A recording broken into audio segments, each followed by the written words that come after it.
ये नफरत की दुकान चलाने वाले लोग, ये कहते हैं हम महवत की दुकान चलाते हैं, ये नफरत की दुकान चलाने वाले लोग, ये अंग्रेजों से ये गुण उनमें अभी भी बचा है। फूट करो और राज चलाओ। डिवाइड एंड रूल पॉलिसी के तहत समाज में विद्वेष खड़ा करो और एक तबके को पकड़ के भय खड़ा करके राज करो। इसमें अभी तक आश्चर्य की बात है, राहुल गांधी चुप है। वो तो मंदिर जाने वाले हैं, वो तो कभी कभी तिलक भी लगाते हैं, जनेऊ भी पहनते हैं। तब भी हम लोगों ने कहा था ये भ्रम है, ये नाटक है। अभी जब चुनाव नजदीक आ रहा है, उनकी नाटक और स्पष्ट हो रहा है। इनको सनातन धर्म की एकता पे डर पैदा हुआ है। इनके पास, इस राजकुमार समूहों के अंदर, इस वंशवादियों के पास कोई तत्व नहीं है। ये कोई, इसलिए हमें कोई आश्चर्य नहीं हो रहा है।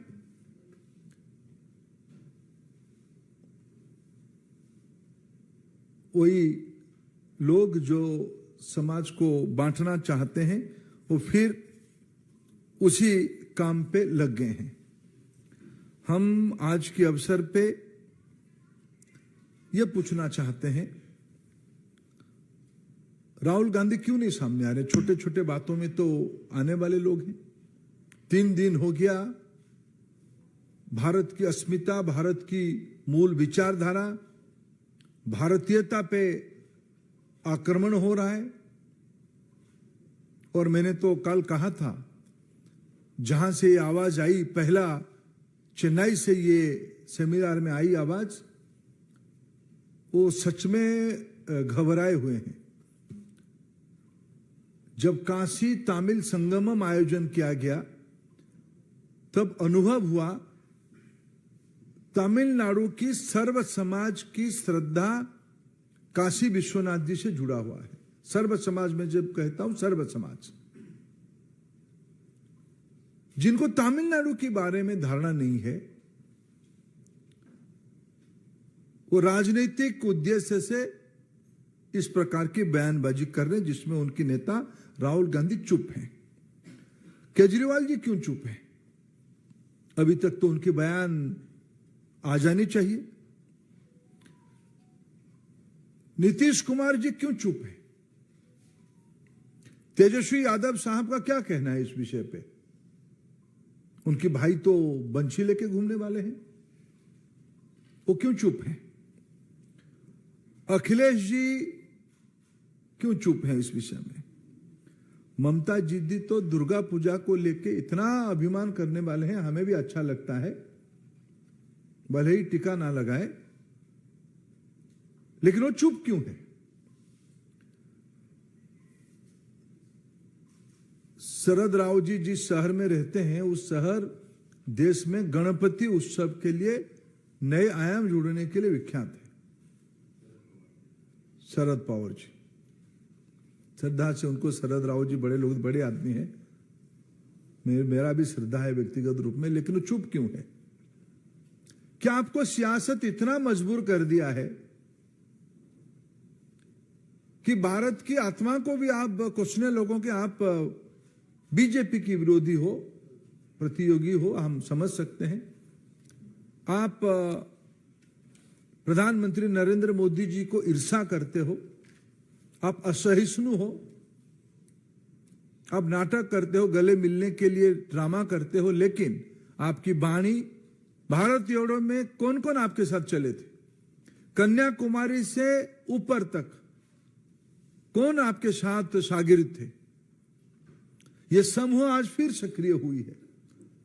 इसलिए फिर मैं कहूंगा, उनकी इस देश के संविधान पे विश्वास नहीं है, न्यायपालिका पे विश्वास नहीं। सुप्रीम कोर्ट की मोटो धर्म की जय हो, उसी से जुड़ा हुआ है।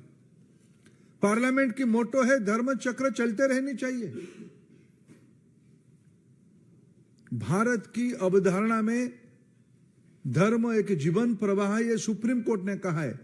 हिंदुत्व को वर्णन करते हुए सुप्रीम कोर्ट ने कहा हिंदुत्व एक उपासना पद्धति नहीं है, हिंदुत्व एक जीवन चर्या है, एक जीवन शैली है, एक प्रवाह है। राजनीति इतनी ओछी नहीं होनी चाहिए। मोहब्बत की दुकान चलाने वाले लोग नफरत की पुड़िया लेके घूम रहे हैं। नेता नहीं, कन्वेनर नहीं, लेकिन नीति बन गया हिंदुत्व को गाली दें। इनके पास नफरत की गोडाउन है, उससे पुड़िया लाके लेके वो देश में डिस्ट्रीब्यूशन कर रहे हैं। उसकी विकल्प में हमारा तो नीति बड़ा स्पष्ट है, हम सबके साथ, सबकी विकास, सबकी विश्वास, सबके लिए प्रयास करने वाले लोग हैं। जो हमारा नीति है, हमने उसी नीति पे गरीबों को घर दिया, कोई उपासना पद्धति को देख के नहीं दिया। हमें सौभाग्य मिला प्रधानमंत्री उज्ज्वला योजना को देश में क्रियान्वयन करने के लिए। हमने कोई धर्म नहीं देखा, कोई जाति नहीं देखा, हमने महिलाओं के सम्मान के लिए। यह कहा जाता है कि कोई धर्म किसी को नीचा दिखाता है।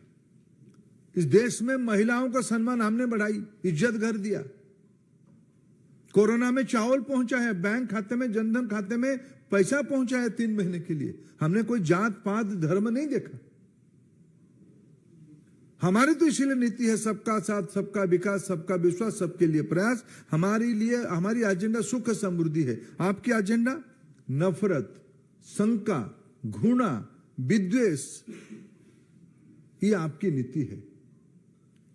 भारतीय जनता पार्टी ये अपेक्षा रखती है और हम मांग करते हैं ये इंडिया अलायंस वाले, घमंडिया गठबंधन वाले इसकी स्पष्टता करें। विशेष करके कांग्रेस पार्टी, ये नहीं चल सकता है ये कह के कि किसी का ये व्यक्ति अभिव्यक्ति का